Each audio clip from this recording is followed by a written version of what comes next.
All right, well, welcome to our live chat. We're here in the International Center. My name is Emily Garner, and I'm a study abroad advisor. And I'm Morgan Swartz, and I'm an assistant director for study abroad here in the International Center.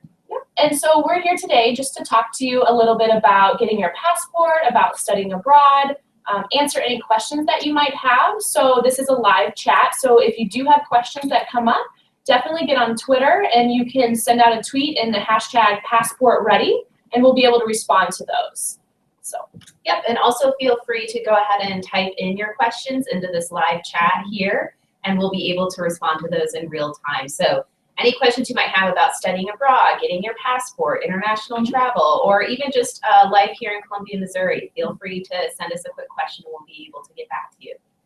So we're hoping that you all received a mailing. You got something in the mail this summer about getting your passport. So there was a letter from the chancellor. There was information about a scholarship for your passport. So we're really here to talk about that and let you know that you should get your passport now. So if you bring in your passport to our office by September 30th, you will definitely get a scholarship when you do study abroad. So that's a really, really great opportunity for you. You're going to be passport ready now. You know, a passport is ideal. We both have our passports here. So, Morgan, do you want to talk a little bit about your passport? Yeah, I think one of the cool things about passports too is that once you've had it for a while, it kind of tells a little bit of a story about you, where you are, what you like to do, where you like to travel. And so it's always fun to kind of keep these as memories as well. So I actually have two passports with me. This one is my old passport, and you can see it has these little punch holes in it. Which just means that it's an expired passport or that you have a new one. So this is the passport that I used when I studied abroad when I was in college. I spent my entire junior year in Tokyo, Japan. So I was fortunate enough to be able to spend an entire year outside of the country. So you can see it's an old passport, so the backing is different. And you can see my hair was a little bit crazy that day. Big hair. But you know, that's part of the fun of looking back, right? Yeah, definitely. So I think, you know, looking through my passport, you definitely see the beginning is all about Japan. So like you can see there's Japanese characters, there's a big visa on this page, which is like a giant sticker in your passport. You can see all these entries and exits from the Narita airport, which is in Tokyo. But then as you go through, you start to see there's a little bit of Heathrow, which is in London. I have Fiumicino, which is in Italy and Rome. My younger sister actually studied abroad in Italy, and so my whole family was able to go and visit her, which was a really neat opportunity because I'd never been there before. And vice versa, my family actually came to all visit me in Japan as well. And then going through, you'll start to see some Brazil. So I actually have a Brazil visa in here as well, which is kind of neat. So another big sticker in there. And then as you get into my current passport, so wait, they last 10 years, right? Yes, your passport is good for 10 years as long as you get it when you're 18. Okay. So if you get it before you're 18, it's only good for, I think, 5 years. Okay. So, but most of you who get yours, it should be good for 10. So, but going through my passport now, you'll see there's some more Brazil stamps in there. Starting to get back into the UK, however, I have a Manchester stamp. And then I also have an Ireland stamp. So that was really neat because in my job now, I'm working more in the UK and Ireland a little bit. And you'll also see some stamps on my passports from Mexico and Colombia. I was in Bogota for a few weeks a couple of years ago. So you can definitely see my travel is really sort of focused on, you know, parts of Western Europe, Japan, and then a lot of Mexico and South America. Very nice. So how about yours? Yeah, so I got my passport before I studied abroad as well. I studied abroad for a semester, my spring semester of my junior year in Spain. Before that, I did study abroad in England, but I used a different passport for that one. So, do you still have it? I don't. I lost that passport. So if you do lose your passport, there are great people that can help you get a new one, whether it's in the U.S. or if you're abroad. So luckily for me, I was in the United States when I lost my passport. I think it got lost in a move. But if you do lose your passport abroad, that you can visit a local embassy or a consulate, and you'll be able to do that. So in this passport, I have my Spanish visa here. So this was, a visa is kind of your key. It's how you get into a country if you're going to be there for longer than typically like a month or 90 days. Yeah, 90 days. It depends. So I have stamps here in and out of Alicante and Madrid. So I studied abroad. I was a Mizzou student, and so I studied abroad on our University of Alicante program. I have stamps in here let's see, that one's for Korea. I taught English in Korea for a summer. That's right. Yeah. So I have stamps in and out of there, in and out of England, Morocco, and UAE. So I've done my kind of travel is Western Europe, Spain, England, and the Middle East and North Africa. So, and you were able to go to Morocco when you were in Spain, right? Yeah, so Spain is so close to Morocco. It was a really cheap flight. I remember it being like $60. So I was able to fly into the capital of Marrakesh, and then we were able to do a trek through the small desert there. You know, it wasn't the like large Sahara desert, but yeah, we were able to do that, and that was my first taste of Arab culture, Middle Eastern culture. So that was really, really great. Here into London, and then I have here a visa into Jordan. So cool. It's much different than my visa to Spain because I got it upon entry. So when I was entering Jordan, I was able to get that there. So sometimes you don't need a visa beforehand. Right. I think one of the cool things, because my passport, you see these Japanese characters, and then here in Emily's, a lot of her stamps have the Arabic. Yes, so it's the Arabic writing, definitely. Really cool. Yeah. So for us, we both have our passports, but we have very different stories to tell about our experiences, and none of the travel that we've done would be possible without it. So definitely a great opportunity for you right now while you're at home before it gets busy your freshman year. Get your passport and bring it in. And if you're thinking about studying abroad, you know, it's a great thing to do right now. And then when you do study abroad, we will give you a scholarship. So it's something we're really excited about. This is the first time we're doing this. But you can have a passport, like we said, for up to 10 years. And I know, so that's when you're 28 if you get it now. So I know that sounds like you're going to be really old. No, that's it comes faster than you think. Yeah, so definitely get your passport now. So what are some other things? So you studied abroad in Japan. Yep, I studied abroad in Japan. And I think for me, it was just a great way to really learn the language because I came into my college experience actually studying Spanish. Okay. So my original intention had been to study in Chile or Argentina to really solidify my Spanish language skills. But I was taking Japanese on the side because my family is originally from Japan. And so I just sort of had an interest in Japanese culture and Japanese language because we didn't speak it at home. So when I got to college, I took Japanese language classes, and it turned out that I was only going to be able to say more than "Hi, how are you?" if I studied abroad in Japan. So for me, it was an experience where I lived with a host family. They took care of me. We only spoke Japanese in the home. They didn't speak any English. I was taking intensive Japanese language classes. I got to make Japanese friends. There was a little social group of Japanese students that loved hanging out with foreigners.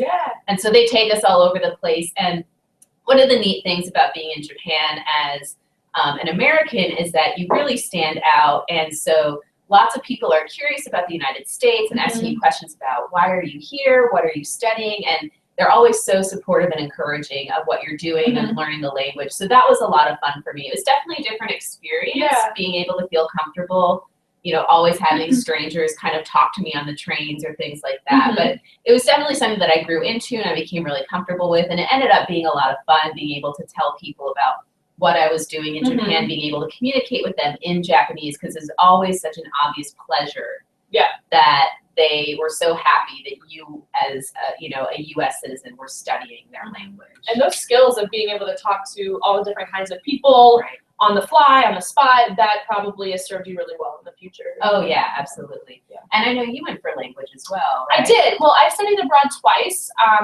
Like Morgan, I studied Spanish in high school, and so I really, really wanted to study abroad in Spain. But when I got to campus, I actually learned about a program because I was an English major. It was led by a professor in the English department, and we were able to get 6 credits towards our major. So I worked it out with financial aid and scholarships, and I was able to study abroad for a summer in England. And so there wasn't a language requirement for that one. And for a lot of our programs, there isn't a language requirement, or you have an opportunity to maybe take one class in a new language. So if you've always dreamt of going somewhere where English isn't the first language, you can still go. Yes, absolutely. But for me, I was with a professor from Mizzou, and so we had classes during the week at a university, and then on the weekends we would travel. So as a British literature major, I was kind of dorky, but I loved, you know, we would read the Brontes and Wuthering Heights, and then we went and visited where that was written on the weekend, and we read Charles Dickens and then went to London. So it was very much, we were in the classroom part of the time, and then we were out together and living this literature, and that was a really great experience for me. When I studied abroad in Spain, it was much more independent. I was there with other Mizzou students and then other students from around the world. And so we took a very intensive Spanish class at the beginning. So it was 1 month, 4 to 5 hours a day of Spanish only, living with the Spanish host family. So you dove in so quick, but I learned more Spanish in that 1 month than I had learned in years of studying it. So it was kind of frustrating because you feel like you've taken years of this language in high school and then in college, and then you get abroad and you freak out at the airport when they ask you what you're studying and you just can't understand. And they just want you to be able to say Espanol back. So that happened to me. But yeah, so those were very different. I had classes with other American students. I had classes with other international students. I was able to meet locals. My friend group was really, really diverse. That's always the neat part. Yeah, definitely. I think we've got actually a good question here. Someone's asked how long it takes to get your passport. And that's an important question. So it usually is going to take somewhere from 4 to 6 weeks. I think the website says it may take up to 8, but it typically isn't quite that long. So in order to get the scholarship that Emily's been talking about, you have to bring your passport to the International Center by September 30th. So you only have about 2 months now to get it. So if you want to make sure that you apply for your passport now so that you have it in time to show to our office by September 30th. If you already have your passport, that's fantastic. It doesn't have to be a new passport application. So if you already have your passport, maybe you traveled a little bit already, you can bring that to the International Center as well. And we're going to have people staffing in the Student Center on move-in day, which is next Wednesday, right? Or 2 Wednesdays. Hopefully 2 Wednesdays. It's the 19th, I believe. Okay, so you have about 2 weeks. The 20th, August 20th, I think, is move-in day, but we'll be around. Our office is open 8 to 5 that week. So if your parents are here or guardians or anybody that's helping you move in and they don't want you to hold on to your passport, have them come with you and we'll take care of all the paperwork and you can send it back home. So yeah, it does take, you are able to expedite it, but that is an extra expense. So if you're here today and you're thinking about studying abroad or thinking about traveling in the future, you never know what could come up. You never know a trip that could come up, a job that might take you somewhere international. So having a passport is, this is a form of identification that's it's valid all over the world, unlike your driver's license. So I think when I travel, even domestically, I was just traveling last week, I take my passport with me because I know there's not going to be any questions about its validity. It's easier when you're flying. They always have a passport scan, so that's really nice too. So I think a passport is just really versatile. It's a really versatile form of identification. Or if you lose your driver's license at any point, you have a backup then too. Yeah, absolutely. And I think the big thing is we just want you to get it now so that when these opportunities present themselves, you can take advantage and you don't have to say, no, I don't have a passport yet and I don't have time to get one. So because let's say the University of Missouri runs these fantastic alternative breaks where you get to go and do volunteer service sometimes abroad, and maybe you decide at the last minute you want to do that. If you already have your passport, it's not a question.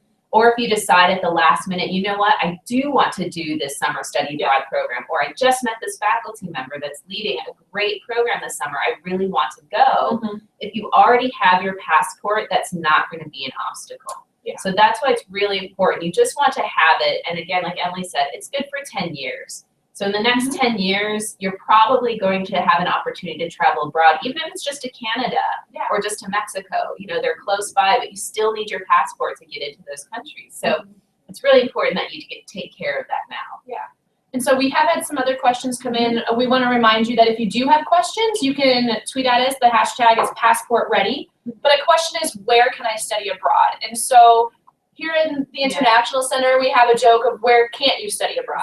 So we have programs in North and South America, Europe, Asia, North Africa, the Middle East, Russia. We have some programs in other parts of Africa as well. A lot of the programs that we offer, they're different. So there's types of programs where you're going with a Mizzou professor like I did, and you're getting Mizzou credit. There's no transferring. You're with other Mizzou students typically, and so that's a really great way to go abroad, meet a new group of friends that are all passionate about the same things or interested in learning the same things as you. We have programs where it's an exchange, and those are really, really great. They're for a semester, for a year, and you get to go to a university and a student from that university gets to come here. And the great thing about it is you each pay your own tuition. So on our exchange programs, you still pay Mizzou tuition. So those are extremely affordable. All financial aid counts towards any semester program, and you can also use it in the summer. You just have to talk with your financial aid advisor. And then if we don't have an exchange program or a faculty member going there, we have programs that we're partnered with. And so we'll help you get somewhere. If you've always dreamt of going there, we can help you do that. Right. And I think another great thing is that we really try to be flexible and offer a lot of variety, not just in location and some of these program types that Emily mentioned, but also in the kinds of experiences that you'll have. So, for example, we just started doing international internships here at the University of Missouri. And so that's a great way where you can work for a company overseas. There's not necessarily a language requirement. Many of them you can actually do your internship in English, even if it's not in an English-speaking country. But you'll be doing real work. We partner with really fantastic organizations that are very responsible in terms of what kind of jobs they give you, because they want you to come back with something you can put on your resume where you gain real employment skills and knowledge. So it's a great way to tie in your studies here on campus with what you would like to do in the future and make yourself a little bit more competitive in the job market. And another area we're really expanding is in our community service and our community engagement programming. So that's where you're going to be going and doing service learning and learning about these local communities and contributing to projects that those areas have identified as needs and things that are going to help build up that community. And one of the great things about that is that not only are you giving to that community, but you really learn a lot from them in the process about who they are, you know, where they're trying to go, what the community environment is like, what the values are in that local neighborhood or that city or that town. So it's a really neat way to, you know, kind of give back in an international way while you're also receiving a lot of knowledge and information and skills from those people that you're going to help work with over usually the winter break or short term over the summer. I know one of our colleagues, Will Palmieri, is actually with a community engagement program in Cape Town, South Africa right now, and apparently it's going fantastic. So they're all students that are studying in the health sciences and the health professions. So they're doing a lot in terms of public health outreach in that community there. So they're having a really fantastic experience too. And all of the programs that we've talked about and these opportunities both Morgan and I have discussed, you all get credit towards them. So these are all programs that you're going to get credit towards graduation. You can get credit for your major. If you're studying for a minor, you can get elective or general education credits. We work with you and your academic advisor to make sure that these programs, you're getting credit for it and that it's counting towards something. And so a question that's come in is, I'm studying education and I want to be a teacher. Can I still study abroad? And the answer is yes. Especially, there's a couple different ways to do it as an education major. So if you know that you're going to be doing your student teaching here in Columbia, Missouri or somewhere else, you can study abroad earlier. And so you can study abroad technically after your first semester on campus. So maybe sophomore year or a summer might be a great option. However, the College of Education does have some programs for education majors, and so they can actually go and you can get teaching credit, good teaching experience abroad. So there are definitely opportunities for education majors. Some other ones that you might be thinking of that are a little tricky: engineering, science, any of our business, STEM fields. We have opportunities for every major to study abroad. You just want to think about it early. Just like getting your passport early, if you're interested in studying abroad, talk to your academic advisor. You've already met them when you came for summer welcome, so come talk to them when you're back on campus and say, I want to study abroad. When's a good fit for me? Because there isn't a perfect time for every student to study abroad. I studied abroad the summer after my sophomore year and spring of my junior year, and you did your junior year. And those were good fits for us. We've seen students go abroad second semester freshman year up until the summer after their senior year. So you can make it work for you whenever you want to go. But the best thing to do is to think about it early. And talk to your academic advisor. So even if you're not sure yet, just talk to your academic advisor about it so that you know it's an option for you and so that you can start to think about it and plan for it at least a little bit. I do think one of the great things that Emily mentioned is our College of Education, the School of Journalism, College of Business, College of Engineering, College of Agriculture, Food and Natural Resources, the Human Environmental Sciences. All of these schools are really committed to supporting study abroad for their students. And so they have people in those colleges that are specifically working with their students and being able to provide very specific advising so that they can tell you as a journalism student, as a business student, as an education student, when is a good time for you to study abroad, what program might be a good fit for your specific major, and you'll be able to get experiences that are going to contribute very actively to what you're doing here at the University of Missouri. It's a fantastic way to really sort of upgrade the education that you have here on campus and to sort of start to set yourself apart and gather some more of those unique experiences that not all college students are going to have. Yeah, and if you think about it, our world is becoming so small. You know, it's so international. A lot of companies are international now. So no matter what you want to do, having that international experience will set you above somebody else who doesn't have that international experience, whether if you're wanting to go into business or marketing. Even teaching, having a teaching experience abroad can show that you can work with different kinds of students in different types of environments. There's a lot of benefits of having something international on your resume. So something else to think about is, you know, we talked about when you can go, but we also have different types of programs and different lengths of programs. So you could go, we have programs, the semester program or for a full year if that can fit your schedule, but we have programs in the summer that range from 2 to 10 weeks. We have programs over winter break and over spring break so that you're not missing any time on campus. So there's a lot of options for you to study abroad. You know, for me, doing a summer and a semester worked out really well. I was a double major and I made that work.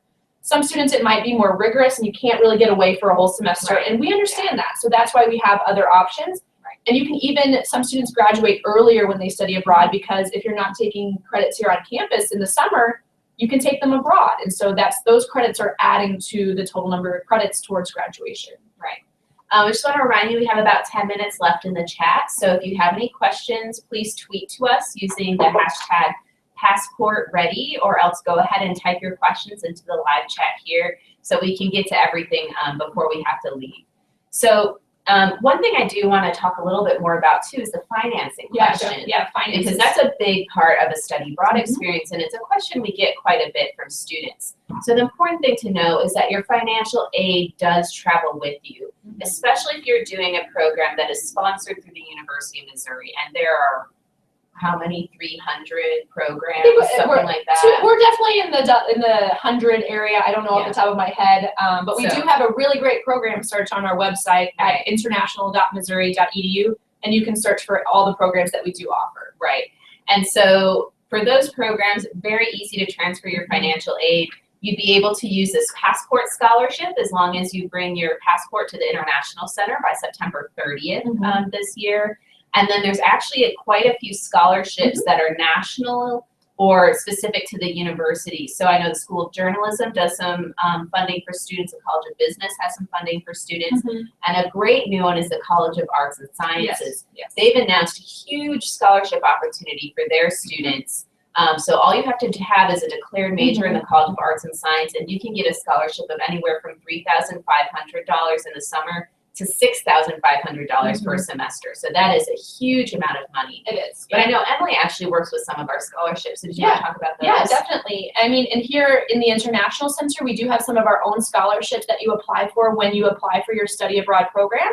We have scholarships that are need-based, so they're based on your financial aid. We have scholarships that are merit-based, so you're not only your academics, but what you're involved in. And then we have diversity scholarships to get students abroad from a variety of places on campus. And so some of the scholarships I work with, for example, the Gilman scholarships, it's a national scholarship. And at Mizzou, we have about a 50% scholarship rate. So that's fantastic. 2 out of 4 students that are Mizzou students apply, they do get it. And I think we awarded $300,000 last year.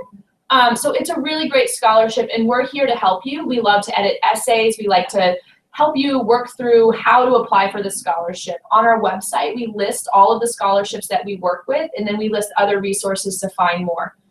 We also host Financing 101 workshops twice a week, so come in and think about, okay, saving money, applying for different scholarships, how to use your financial aid, cutting out that Starbucks or Chipotle every day, thinking about things like that. Financing is an issue for every student, and we know that. And so we do have programs that are more affordable. We also have programs that might be more expensive than a semester at Mizzou. So definitely come in early, talk to us, think about it, and we will help you find the funding that you're capable of getting. I think the planning is planning, really the key aspect there. So if you're really committed to a specific location or specific program, it's important to think about those finances ahead of time. We offer so we have our Financing 101 workshops, but every semester we actually do a more extended financing study abroad workshop series. And so that's where we have representatives from the Office of Financial Aid, the Fellowships Office, the Office of Service Learning, and some other places on campus come and give a presentation really getting into the details of how your financial aid works, how to apply for scholarships, how to be competitive for a scholarship, how to compare programs so that you can look and see which ones are going to fit into your budget better. Because there are some, like Emily mentioned, where maybe your airfare is going to be more expensive, but your day-to-day living costs are going to be a lot cheaper, particularly programs that are in Asia, parts of Africa, South America for sure. So there's some really great ways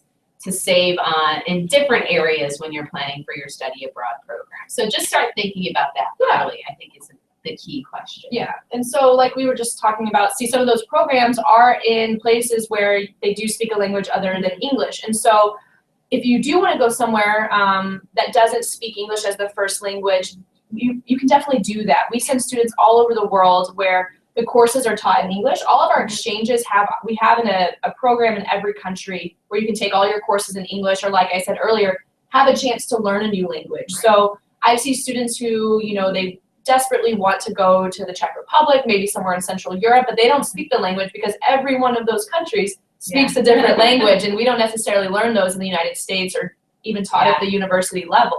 So it's a great way to go somewhere to be abroad and maybe pick up a new language, maybe learn the basics, how to order a coffee, how to get a taxi, but your classes are taught in English. So you're still going to get that international experience. And then day to day on the streets and in the restaurants, that's when you can kind of get that international, different culture that you're looking for. Yeah. I think actually one neat program, I've just started working with our programs in Ireland, so I'm kind of learning about them. But one of the really cool things is that we have a program in Galway where you actually go and you'll study Gaelic. Yes. Which is, so it's the Irish national language. And so that's a really neat opportunity in a country you don't really think of as speaking a foreign language. Yeah. But as a student on a study abroad, you'll take your classes in English, but you'll also be you can also take these Gaelic language courses. So then when you're going around town, you might be able to kind of understand what people are saying. And for you to come in, being a student from the United States and being able to go in and say something to someone in Gaelic would be a pretty neat experience. That is, yeah. And, for example, London, which is in the United Kingdom, the most languages spoken in one city are spoken in London. It is one of the most diverse cities in the world. So even if you do go to an English-speaking country, it's not going to be the same as the United States. So we just... the opportunities are endless. We wanted to send you where you want to go, and if you don't have any idea, we will talk to you and give you some ideas to think about. Just the other day, I had a student who wanted to come in and go to England, and by the end of it, he's going to Korea now. So, we like to get into what your passions are and what you want to do and what you want to study and, the type of people you want to be around. We definitely help you through that process. So it's not you just knowing. You don't need to come in knowing tomorrow that you want to go to Spain. We'll help you through it. Yeah. So what are some first steps? We have a couple of minutes left. Yes. So a huge one is we have our big study abroad fair every fall. It's going to be on Wednesday, September 2nd, and it'll be in the Memorial Union in Stotler Lounge. That's an opportunity where you can talk to faculty that lead our study abroad programs, students who have been on study abroad programs. We'll be there as advisors. Some of our partners will be here there. From the other countries. Yeah, and so that's a great way where you can just find out what are all the different kinds of opportunities, locations, classes, experiences that I can have as a student here at the University of Missouri.